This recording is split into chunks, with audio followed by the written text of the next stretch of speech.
ఈరోజు మంచిర్యాల మున్సిపల్ కార్పొరేషన్లో సాధారణ సమావేశం ఏర్పాటు చేయడం, ఆ సాధారణ సమావేశంలో ఎజెండా అంశాల విషయంలో చర్చిద్దామని చెప్పి మొదటి అంశం రాగానే అది కేంద్ర ప్రభుత్వ నిధులతోటి వస్తున్నటువంటి ఆ అంశం. దాని విషయమై మనం చర్చిద్దాం.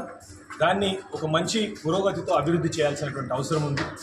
భారతీయ జనతా పార్టీ నరేంద్ర మోడీ గారి నాయకత్వం లోపల కొన్ని కోట్ల రూపాయలు మంచిర్యాల కార్పొరేషన్కు వారు ఒక మంచిర్యాల సంక్షేమం కోసం అభివృద్ధి చేయాలనేటువంటి ఒక మంచి సంకల్పంతో ఈ మంచిర్యాలను ఒక స్మార్ట్ సిటీగా తయారు చేయాలనేటువంటి ఉద్దేశంతో కోట్లాది రూపాయల ఫండ్స్ పంపిస్తూ ఉంటే ఇక్కడ ఉన్నటువంటి పాలక వర్గం పూర్తిగా దీన్ని అవినీతి చేయడానికే వాళ్ళు కంకణం కట్టుకున్నారు. దాదాపు కొన్ని కోట్ల రూపాయలు ఈసారి పెట్టినటువంటి ఎజెండాలో అవినీతి ఉంది. ఈ అంశాల విషయంలో ఒక్కొక్క అంశం పరంగా మనం మాట్లాడదాం. ఆ అంశాల ప్రకారంగా ఏవైతే ఆమోదయోగ్యంగా ఉంటాయో అవి ఆమోదిస్తాం.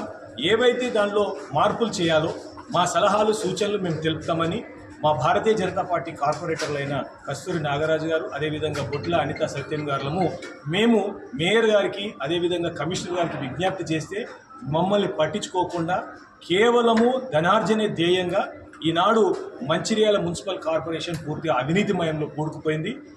మంచినీళ్ళు సరఫరా సరిగ్గా లేదు, అదేవిధంగా పారిశుద్ధ్యం శూన్యం.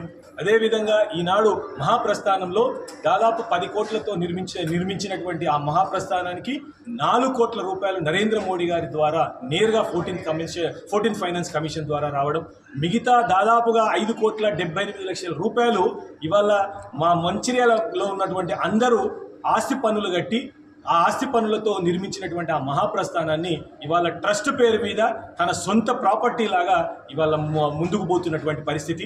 ఎంత దారుణం అని అంటే అక్కడ ఒక కమిటీ, ఆ కమిటీ వాళ్ళు ఎవరిది ఫ్రీగా చేయాలంటే చేయాలి, లేకపోతే లేదు అని వాళ్ళ సొంత ఆస్తిలాగా ముందుకు పోతున్నటువంటి పరిస్థితి.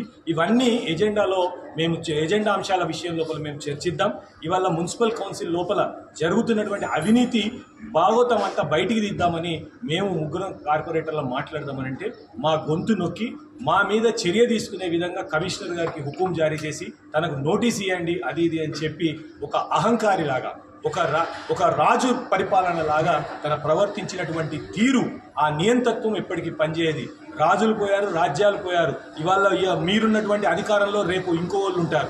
కానీ అంత అహము, అంత దౌర్జన్యం అనేటువంటిది ఎప్పుడు పనికిరాదు. కాబట్టి మా ధ్యేయం వల్ల, మా ఆశయం వల్ల ఒకటే, భారతీయ జనతా పార్టీ అవినీతి ఎవరైతే పాల్పడతారో వాళ్ళ విషయంలో తప్పకుండా ప్రభుత్వం చర్యలు తీసుకోవాలా, అధికారులు చర్యలు తీసుకోవాలనేటువంటి ఒక మంచి సంకల్పంతో ముందుకు పోతా ఉన్నాం.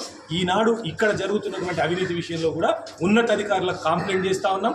మా నాయకులు ఎర్రవెల్లి రఘు గారు, అదేవిధంగా మా ఎమ్మెల్సీలు వాళ్ళందరి యొక్క సారథ్యం లోపల దీని విషయమై ఇవి ఏవేవైతే అవినీతి కార్యక్రమాలు అవినీతికి పాల్పడతా ఉన్నారో వీటి విషయంలో విచారణ చేపట్టి ఎవరైతే దోషులు ఉన్నారో, ఎవరైతే అవినీతికి పాల్పడ్డారో వాళ్ళపై చట్టరీత్యా చర్యలు తీసుకునే విధంగా భారతీయ జనతా పార్టీ ప్రయత్నం చేస్తుంది. తప్పకుండా వారికి శిక్ష పడుతుందని చెప్పి భారతీయ జనతా పార్టీ ఈ సందర్భంగా విజ్ఞప్తి చేస్తూ ఉంది. భారత్ మాతాకి